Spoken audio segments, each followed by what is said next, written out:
All right, so let's dive into something I know we've all thought about Hmm. at some point, how to get rich, and to Yeah. make it even more interesting, how to do it by the time you hit your late 20s. Right. You sent over this YouTube video by entrepreneur Joshua Mayo, Yes.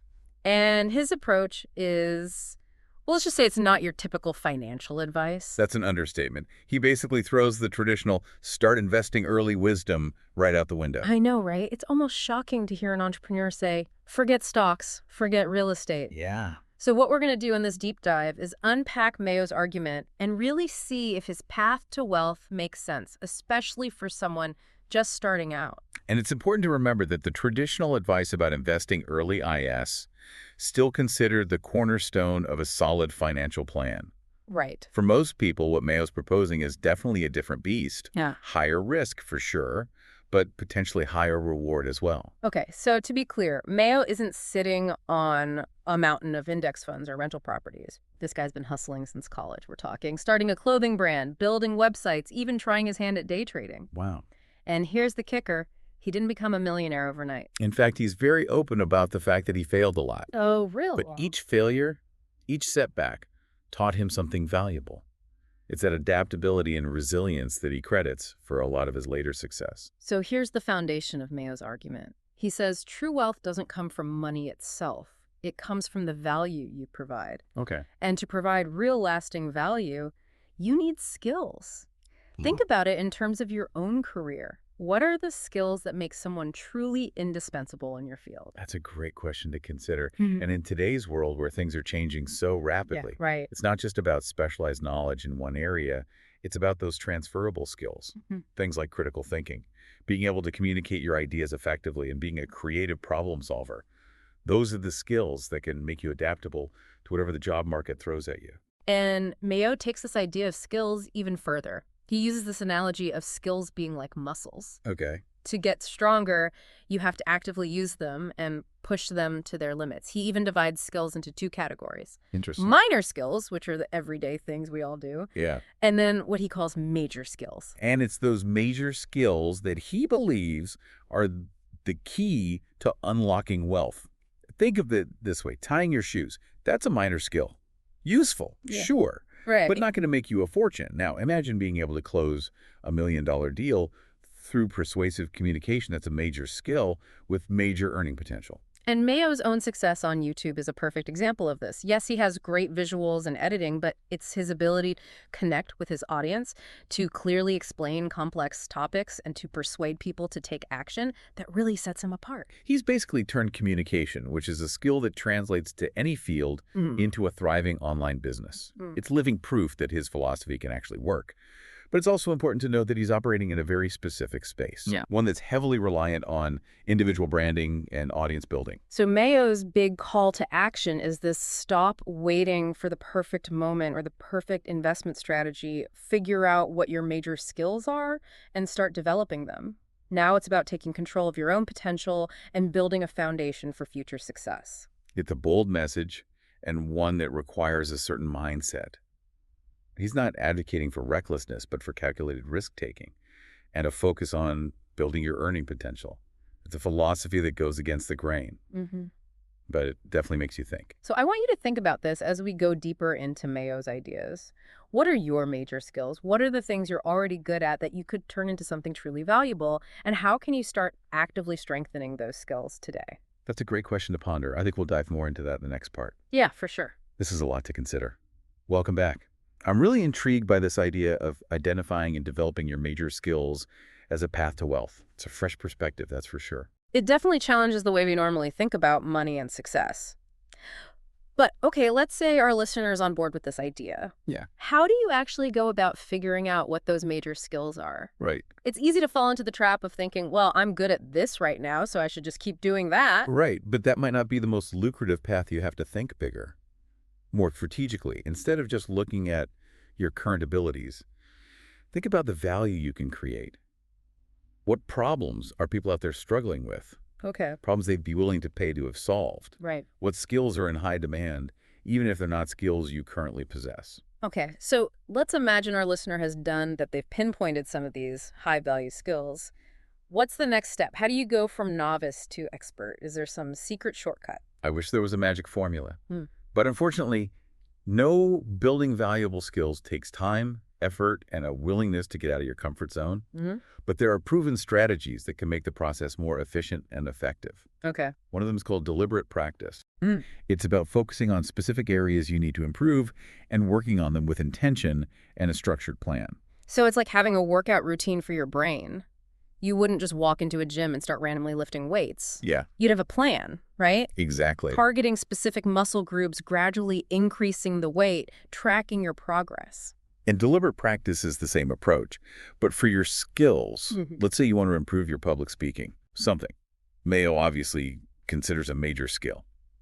Deliberate practice would involve breaking down that skill into smaller components. Maybe you need to work on your body language, your vocal projection, your ability to craft a compelling narrative. Then you create targeted exercises and practice those specific elements with focus and feedback. You might join a Toastmasters group, take a public speaking course, or even just record yourself and analyze your performance. So it's not just about mindlessly repeating something over and over again. It's about being intentional and analytical about your practice. You're essentially becoming your own coach. Precisely. But there's another crucial element that Mayo emphasizes: taking action. He's a big believer in just doing it, even if you don't feel 100% ready. He uses this great analogy of working out your sales muscles or your communication muscles. The best way to learn and improve is by actually applying those skills in real-world situations. He uses that gym analogy again, right? You can read all the books and watch all the videos you want about weightlifting. Right. You're not going to build any muscle until you actually pick up those weights and start lifting. Exactly. And that's where the idea of failing forward comes in. Yeah. You have to be willing to make mistakes, to stumble and fall, and to use those experiences as fuel for growth. Each attempt, even if it's not perfect, gets you closer to mastery. So it's not about being perfect right out of the gate. Right. It's about being persistent. It's about showing up consistently and putting in the work even when it's challenging or uncomfortable. It reminds me of something a mentor once told me. The only way to fail is to quit. I love it. And that's really at the heart of Mayo's message. Success isn't about luck or some innate talent. Yeah. It's about having that grit, that hustle, and a commitment to constantly pushing yourself to get better. So thinking about our listener, what's one small action step they can take today? Something they can do right now to start developing a major skill that aligns with their goals. Maybe it's signing up for an online course, attending a networking event, or reaching out to someone they admire for advice. The key is to take that first step, no matter how small it might seem. That's a great challenge for them because even the most ambitious journeys begin with a single step. Yeah. But it's important to remember that not everyone is wired to be an entrepreneur. Right. And that's okay. Yeah. Mayo's principles can be applied to any career path, not just starting your own business. Right. So even if you're not planning on launching the next big startup, Ah. how can you apply this idea of building high-value skills within your current job? Well, you can start by looking for opportunities to expand your skill set within your current role. Mm. Maybe there's a project you can volunteer for that will stretch you and force you to learn something new, or perhaps your company offers mentorship programs that can help you build leadership skills. It's about being proactive and seeking out those growth opportunities. It's about taking ownership of your career path and not just waiting for someone to hand you the perfect opportunity sometimes you have to create those opportunities yourself. And even small steps taken consistently over time can lead to significant changes. Maybe you start by dedicating 30 minutes a day to reading industry publications or listening to podcasts relevant to your field. Maybe you join a professional organization or connect with people on LinkedIn who have the skills you want to develop. It's about building momentum and making consistent progress. So I think a key takeaway here is that no matter where you are in your career, whether you're just starting out or you've been in the game for a while, this idea of investing in yourself, of actively developing your skills, is something you can start doing today.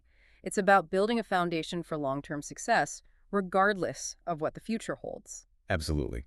And that brings us to a critical question that we need to address. What are the potential downsides of Mayo's approach? Because, let's be real, no strategy is perfect. There are always risks involved, especially when you're talking about something as unconventional as this. Right. And it would be irresponsible of us to just gloss over those potential pitfalls. So, in the final part of our deep dive, we're going to get real about the risks and challenges that come with embracing Mayo's philosophy. We'll talk about what to watch out for and how to navigate those potential obstacles effectively. Okay, we're back and ready to wrap up our deep dive into Joshua Mayo's approach to wealth building. It's been really interesting to explore his perspective. Yeah, we've covered a lot of ground. His unconventional journey, his focus on skills over early investing, and that whole concept of developing what he calls major skills. And we've seen how his own YouTube success serves as a real-world example of his philosophy in action. Right, exactly. But as with any advice, Yeah. it's crucial to look at both sides of the coin. There's no such thing as a foolproof strategy, Right. and Mayo's approach is no exception. Agreed. So let's get real about the potential downsides. Yeah. What are the risks or challenges our listeners should be aware of if they're considering going all in on this? Well, the biggest one is that Mayo's path is inherently entrepreneurial. That means it comes with a high level of risk, but also the potential for high rewards. Yeah. It's not the stability of a traditional 9-to-5 job Right. with a predictable paycheck. Yeah. You're essentially betting on yourself, on your ability to acquire and leverage those major skills to create your own income. So this definitely isn't for someone who's risk averse or who thrives in a structured environment. Yeah, I would say that's a good point. And even with the best skills in the world, there's no guarantee of success, right? I mean, you could be the most amazing salesperson, but if you're selling a product, nobody will want you. You're not going to get very far. That's a That's- great point. Market forces matter. And I think that's an area where Mayo's advice could be more nuanced. Yeah. You need a good understanding of the market you're in, what people truly value, and what problems they're willing to pay to solve. Skills alone aren't enough Yeah. if you're in the wrong field or if you're not meeting a real need. Okay, so we've got market risk to consider. What else should our listener be wary of? Burnout is a huge one. Hmm. Mayo talks a lot about hustle, about constantly pushing yourself and working hard. And while that drive and motivation are essential, it can also lead to exhaustion and overwhelm if you're not careful. It's like that gym analogy gone wrong. You can't just keep lifting heavier and heavier weights without giving your body time to rest and recover. Absolutely. You'll end up injured and unable to train at all. Ex- Building a career, developing your skills, it's a marathon, not a sprint. You need sustainable practices, routines that support your well-being and prevent burnout. And there's something else that struck me as I was watching Mayo's video. He has this very individualistic focus, which makes sense given that he's built his success largely on his own. But what about the importance of teamwork and collaboration? That's a really insightful observation in many fields. Success is not just about individual brilliance. It's about being able to work effectively with others to leverage collective intelligence and diverse perspectives, building relationships, networking, collaborating. Those are major skills in their own right. And for some people, those might be their most valuable assets. So while May's emphasis on individual skill development is powerful, it's important to remember that it's not the only path to success. And it's also worth noting that not everyone is comfortable with that level of self-promotion and the constant need to be on that often comes with an entrepreneurial lifestyle, particularly in the online world. Yeah, so we've laid out some of the potential downsides, but even with those caveats, There's something about Mayo's message that resonates. It's that sense of empowerment, that you're not stuck wherever you are, that you have the power to learn and grow and create something valuable. absolutely. That emphasis on self-reliance, on taking ownership of your future, that's something we can all benefit from, regardless of our career path. So let's say our listener is in a job they're not passionate about, Okay. but they're not ready to quit and go solo just yet. How can they start applying some of Mayo's principles within that context? They can look for opportunities to develop those major skills, even within their current role. Maybe there's a project they can volunteer for that will stretch them or force them to learn something new, or perhaps their company offers mentorship programs that can help them build leadership skills. Yeah. It's about being proactive and seeking out growth opportunities, even if they're not immediately obvious. It's about having that growth mindset that we talked about earlier. It's about constantly seeking out challenges, learning from your mistakes, and never settling for the status quo. And sometimes those seemingly small steps taken consistently over time can lead to significant changes. Maybe you start by dedicating just 30 minutes a day to reading industry publications or listening to podcasts relevant to your field. Or maybe you join a professional organization or start connecting with people on LinkedIn who have the skills you admire. It's about building momentum and making consistent progress towards your goals. So as we wrap up this deep dive, here's the final thought I want to leave our listener with. Even if Joshua Mayo's YouTube-fueled high-hustle lifestyle isn't your cup of tea, his core message is worth pondering. What are the skills that will make you truly valuable no matter what the future holds? And what's one thing you can do today to start honing those skills? It might be as simple as sending an email, signing up for a class, or even just having a conversation with someone who inspires you. The key is to take that first step. It's been a fascinating deep dive. I always find it so valuable to explore these unconventional ideas and to challenge our assumptions about success. And who knows, maybe this conversation has sparked some new ideas for our listener ideas that could lead them down a path they never even considered before. That's what the deep dive is all about. Thanks for joining us.